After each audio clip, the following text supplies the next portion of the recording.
where I was able to pick up the recording. And,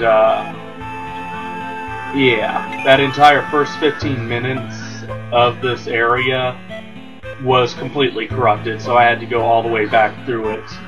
Thankfully, however, the first 15 minutes are the longest sections of this area.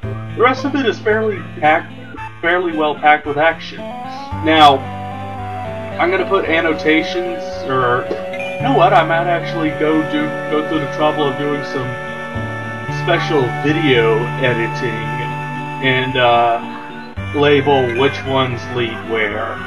Like, I'm showing off each room anyways, just to show that this is the truth. But yeah, there are only 3 rooms that have treasure chests plus the 4th, and yeah. Leave through here, we get a treasure. These 2 of the treasure chests are rigged with some nasty baddies. One of them is extremely difficult.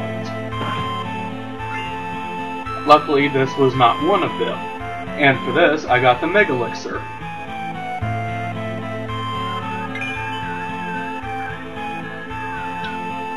The one after this is the one that I'm thinking of that is really freaking nasty.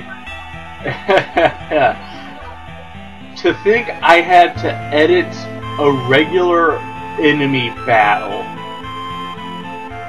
Yeah, these enemies that are booby-trapped in these chests are really freaking nasty. In fact, the one that's going to be coming up shortly, not this one, I think. Yeah, not this one. But the one that's coming up shortly, it's a level 36 enemy, I think, so it's really high for my current levels, and its attack can take down Cloud in 2 hits. If it crits, it can take him down in 1.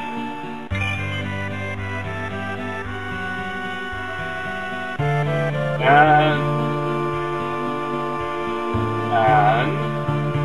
oh, there we go. We get another treasure.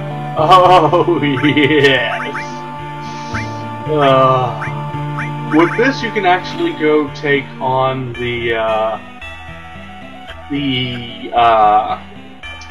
you can actually go take on the battle area and get Cloud's Omni Slash. The ribbon nullifies all status ailments, except for, of course, death. And by death, I mean if you lose all your HP. But other than that, ribbon, unfortunately, there is only 1 ribbon in this entire game. Now, if y'all are wondering why I keep making it spin all the way around, really it's just for time conservation. Once I get out of the room, I can just immediately flip it to the next, and so on and so forth. Now, you do not want to get caught when that second hand rolls around quite yet. And in here, we get the Princess Guard, which is Yuffie's ultimate weapon. Even, you know it's an ultimate weapon when it says raises power whenever blank.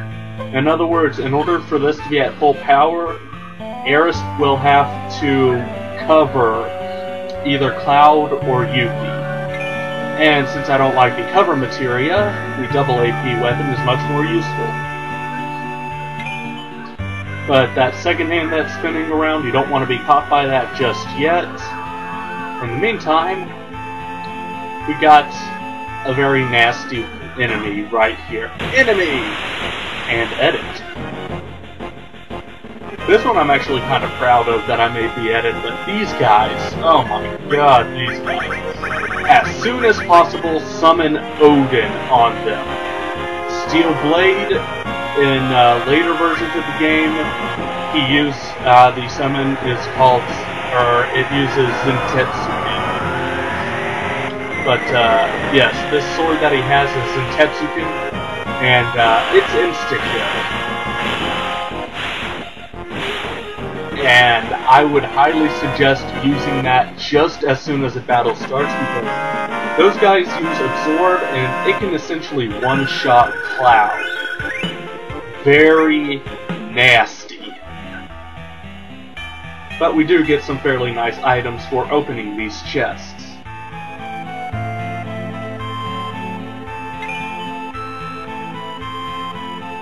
Yeah, notice how the clock is different. It's, yeah, it's fun stuff. It's an obvious edit now that I came back out here, because the clock was different.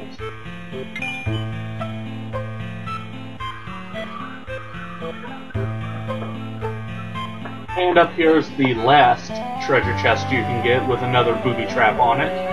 Without, well, we'll be getting the other one very shortly. Anyways, these guys, you can actually learn an enemy skill from them. If you hadn't learned it earlier, you can learn the Frog Song. But let's use Zentetsuken one more time.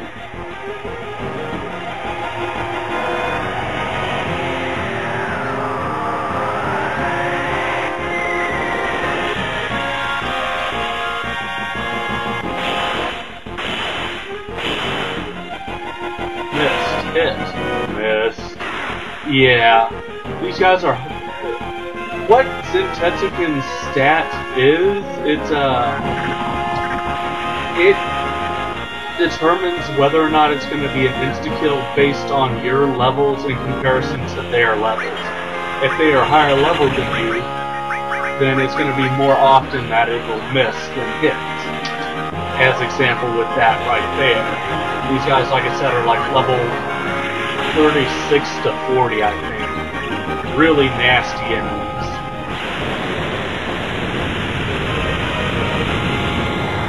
Like that one bitch in the background, the next time we run into her, we will be in the final area of the game.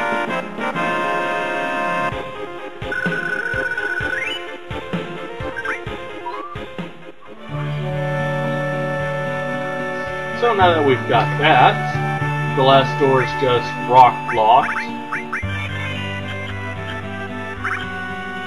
Let's go on and get caught by that second hand now.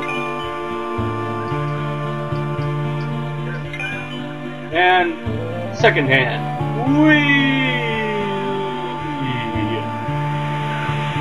E?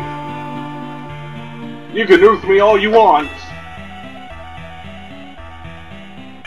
And when we drop down here, we get into a fight immediately against, I think, level 40 enemies. These guys hit fairly hard. So in other words, as with the... and it doesn't really help that it's a pincer attack. But as with earlier stated, we've already almost killed Cloud with a bunch of fucking back attacks. But like I was saying earlier, these guys definitely want to try and take as many of them out as possible, and Odin is the best way to do that. There we go, one down. Unfortunately, I was about to say unfortunately it's going to attack Cloud and kill him, but I think that's a little bit later on. Or will it be? Because Leviathan's opening animation, its tidal wave has the sweep effect, which means it seems to be an instant kill. But I don't think you can instant kill these guys. And it doesn't help that it's also immune to water. And this is going to kill Cloud. Sorry, Cloud. No? No. Well. Got all about it.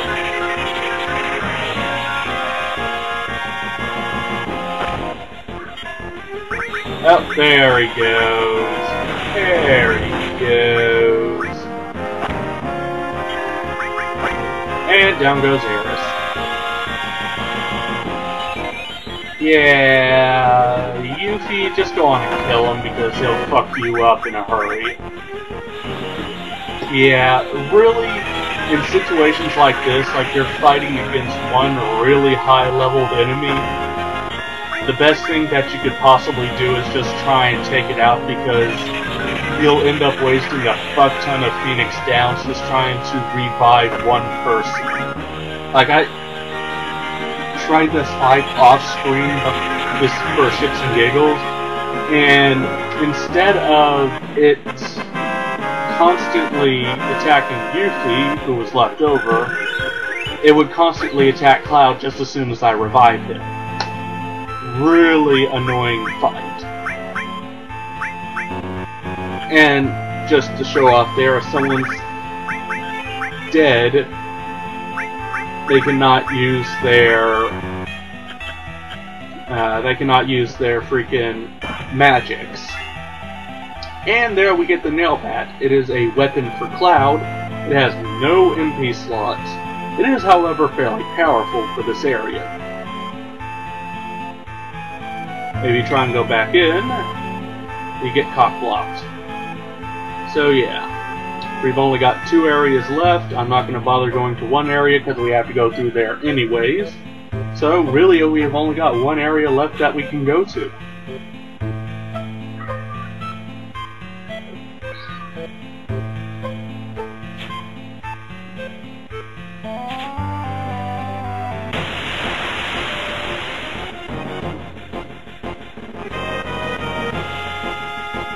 And it's warm in here. That's better. Thank you, AC. For those who don't know, I cannot stand temperatures over 70 degrees. I can tolerate it for a certain amount of time, but the longer that I stay in anything over 70 degrees, let's just hope you're not near me because I become really fucking irritable. Ugh.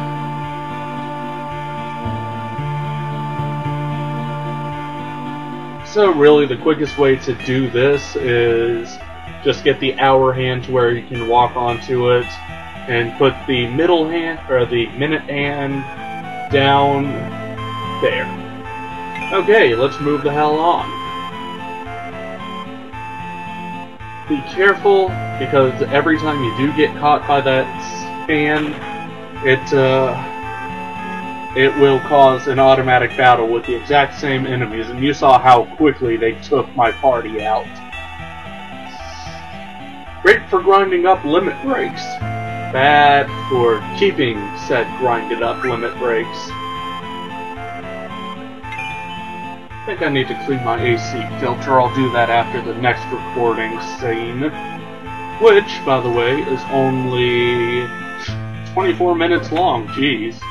Now, this guy you gotta kind of chase down. The best tactic I would give to you is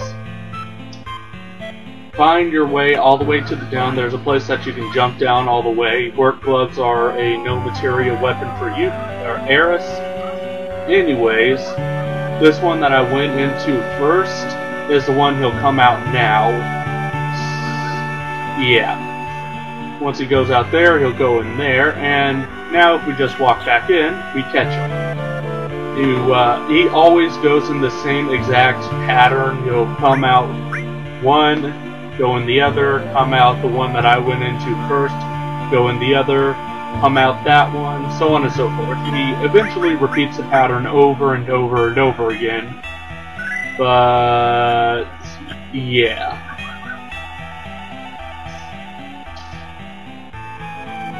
I'm assuming y'all noticed, to get back up there, just keep going in and out and eventually you'll get up there. And don't say that's what she said. But I'm 100% sure y'all noticed the extra save. That was from my earlier attempt to record Scene 17, which was the one that was so horribly overmodulated. And there's Sephiroth yet again. once again, like I said, I've got some interesting theories on how he has all these different strange powers, besides the obvious, is Jenova